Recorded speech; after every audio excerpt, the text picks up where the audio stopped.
شبکه خبری CNN خبر داده که اسرائیل مخالف سفر هیئت وزیران خارجه کشورهای عربی به رهبری عربستان سعودی به کرانه باختری اشغالی است. این رسانه به نقل از یک مقام اسرائیلی نوشته کرده که اسرائیل از سفر این هیئت به رام الله پایتخت فلسطین جلوگیری خواهد کرد.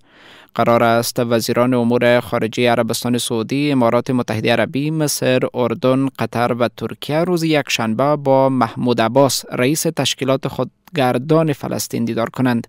این دیدار در حال قرار است انجام شود که در این اواخر حمایت عربستان از تشکیلات خودگردان فلسطین افزایش یافته است و برای به رسمیت شناختن بین المللی کشور فلسطین تلاش می کند. برای بحث بیشتر در همین مورد آقای روح الله هوتک، آگاه امور سیاسی را از طریق تلفن با خود داریم و بیشتر در این مورد با اونا بحث میکنیم. هوتک صاحب سلام به شما، خوش آمدین. و علیکم السلام و رحمت الله و برکاته. خیلی سپاس از اینکه وقت دادین. هوتک صاحب، در شرایط کنونی سفر هیئت وزیران خارجه کشورهای عربی به رهبری عربستان سعودی به کرانه باختری اشغالی چه سودی میتونه برای مردم غزه داشته باشه؟ آیا سود داره سفری هیئت یا نداره؟ بسم الله الرحمن الرحیم. تاسو د تخنیکی همکارانو او محترم اوریدونکو ته السلام علیکم و رحمت الله و برکاته. علیکم سلام. بهتره معلومه ده چې د صهیونیستي رژیم د وحشت ضد اعمال د اسرائیل او د فلسطینیانو تر مابین د 10 کلونو نه اوږده کشاله د 1.9 میلیونه انسانانو بېځایه کېدل، د ملکي زیربناوو تخریب او د بشر ضد په چوکاټ کې دننه د محاصرې د کړۍ تنګول، د جنګي جرمونو او د بشر ضد عملونو ترسره کول. دا هغه راپورونه دي چې دغه د عملونو د جنګي قوانینو د سرغړونې یوه معنا لري، خو د اسلامي نړۍ موقف په دې برخه کې متضاد او متفاوت و. د مختلفو زاویو نه په دغه برخه ته وکتل چې د امریکا او د اروپا موخې په سیمه کې دننه د اسرائیلو د ملاتړ د اوږدې مخینې په درلودلو سره د ایران د نفوذ د کمولو، د تیلو په کنټرول او د منځني ختیځ د ثبات په لاس کې اخیستلو او یا هم داسې د یهودانو لپاره د یو داسې حکومت او یو جایګاه جوړول چې د هغوی ګټې پکې خوندي وي او د خپل اشغال ساحه چې تر اوسه پورې د دوی له اشغال لاندې د دایم لپاره له ځان سره وساتي او د مبارزینو مخه ونیسي. اساسي خبره دغه ده چې د فلسطین قضیه د امت یوه قضیه ده، د اسلامي امت یوه قضیه ده. دغه مقدسات مسجد اقصی په وجه کې هغه مهم د مسلمانانو کلي چې دي یا کوم ارزښتونه چې دي دا یوازې تر فلسطینیانو پورې منحصر نه دي، بلکې ټول اسلامي نړۍ باندې د هغې دفاع یو مشروع حق ده او د دغې مشروع حق نه د دفاع کولو لپاره اسلامي نړۍ مکلفه ده چې په دې برخه کې خپل اقدامات ترسره کړي. لکه څنګه چې تاسو وګورئ د اسرائیلو د رامنځته کېدو مسله او د همدغه برخه کې د نړیوالو قوتونو د نفوذ تاثیرات، د رسنیو او عامه افکارو کمزورتیا مسله، دا ټول د دې لپاره دي چې کوم داعیه چې مسلمانانو درلودله هغه د یو هېواد پورې تړلې داعیه وبولي. له بده مرغه په اقتصادي لحاظ، په سیاسي لحاظ او د عربي نړۍ د چوپتیا له امله تر اوسه پورې دغه حالت ټکنی و تر څو فلسطینیان د خپلو حقوقو دفاع وکولی شي او یا هم مسلمانان د هغوی تر شا پورې ودرېږي. د فلسطیني خاوره باندې د ښکېلاکګرو او د اسرائیلو د حکومت د جوړولو مسله یوازې دا د بیت المقدس په ارزښتونو باندې تیری نه ده، بلکې په مسلمانانو باندې تیری دی چې لکه مخکې مو چې اشاره وکړله د 1.9 میلیونو انسانانو په ضد باندې ستونزې راولاړې شوي دي او دغه ستونزې حل دایما غواړي. نو لازمه ده چې هوتک صاحب، آیا سفر امی هیئت وزیران خارجه کشورهای عربی به کرانه باختری که قرار است با محمود عباس دیدار بکنند سودی برای مردم غزه داره یا خیر؟ زه فکر کوم چې محمود عباس هم د تاسو یو مدافع په توګه باندې نه ثابت شوی چې وکولای شي د فلسطین د خاورې دفاع وکړي سیاسي معاملې په توګه باندې یې بللای سمه د غزې د خلکو په وړاندې باندې د سیاست هم په شکل باندې سیاست نو څرګند شوی په واقعیت سره وکولای شي چې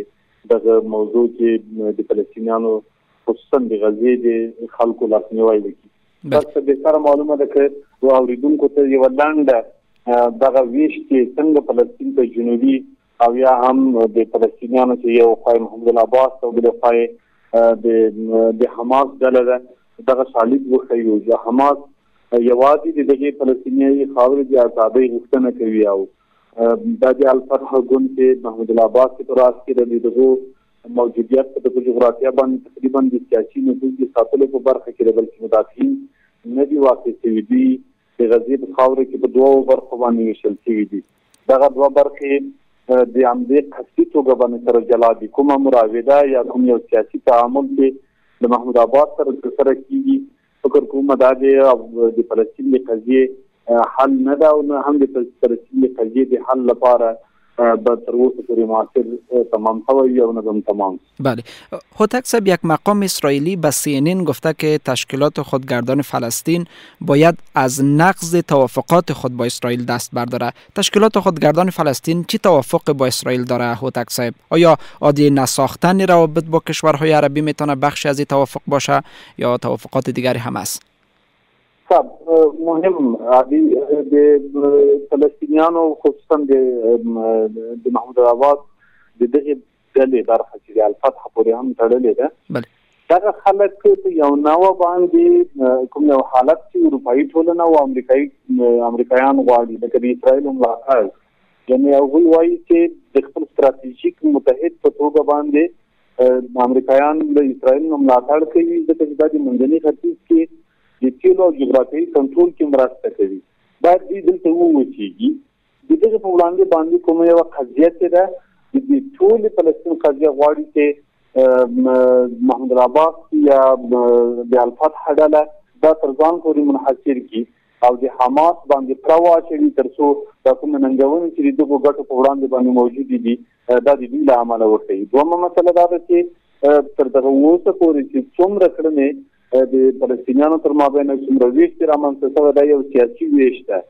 کوم ناسې چې کوي یا له اسرائیل سره چې موضوعات مطرح کوي چې د دفاع په موقف کې نه دي یو مسله دا ده چې هیڅکله د دې په وړاندې باندې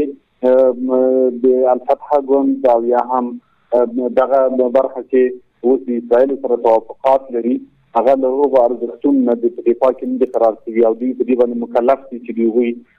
له ملاتړ نه لاس واخلي چې هغه د حماس ډله ده دومره مسله دا ده چې اسرائیل باید په عربي نړۍ کې دننه د یو جایګاه په توګه باندې حضور پیدا کړي لکه څنګه تر اوسه پورې حضور پیدا کړی د دې وړاندې باندې هغه د الفتح ډله او یا هم همدغه د احتجاج نه کوي او نه به په ضد باندې راپاریږي نه به ملګري ملتونو کې د وړاندې باندې دایره ثبتوي دا بل توافق تدریم توافق د مرستې مسله ده چې د حماس سره به مرسته نه کوي د مهاجرینو د قبلولو لپاره به فرصتونه نه برابروي دوی به مسؤلون اوسیږي د اسرائیل د بریجونو نه در حال چې د تدبیر د پردانه بریخي چې د الفتح ډله یا دغه خلک چې د خودګردان تشکیلات نظام سره لوي د اسرائیل په راتلونکي ستونزونه برخلاغوي د بامان کې پاتې بلکې دې غوښتنه د اسرائیل دغه چې دوی د خپل دولت تشکیل کړي هغه د فلسطین په خاوره کې فرق نه کوي چې نن د حماس سره په جګړه باندې اخته دي د تشکیلاتو خودګردانه تشکیلات په وړاندې باندې کېدای شي په وروستۍ مرحلو کې د نن هم دا حقیقت راووځي چې اسرائیل په هغوی باندې هم سرپووني بله. حالا هوتک صاحب، قسمی که شما گفتین اگر که هیئت به کرانه باختری هم بره و روابط هم خوب شود، چندان فایده برای مردم غزه نخواهد کرد و همین گونه غزه و کرانه باختری از یکدیگر جدا شده از سوی یا تشکیلات خودگردان فلسطین یا از سوی اسرائیل، یعنی دو منطقه جداگانه است. حالا چرا اسرائیل از این سفر هیئت وزرای خارجه کشورهای عربی ترس داره و مانع این سفر میشه؟ زه فکر کوم چې اسرائیل به بیا هم د رسنیو د اخفا کولو لپاره د دې لپاره چې خپل اهداف ترلاسه کړي او په یو نوع باندې د عربي لیک یا د عربي هیوادونو د راپورته کېدو نو مخه ډک کړي په یو نوع باندې به هرات له دې نه لري. ځکه دوه درې مهم څه رامنځته شوي. لومړی دا چې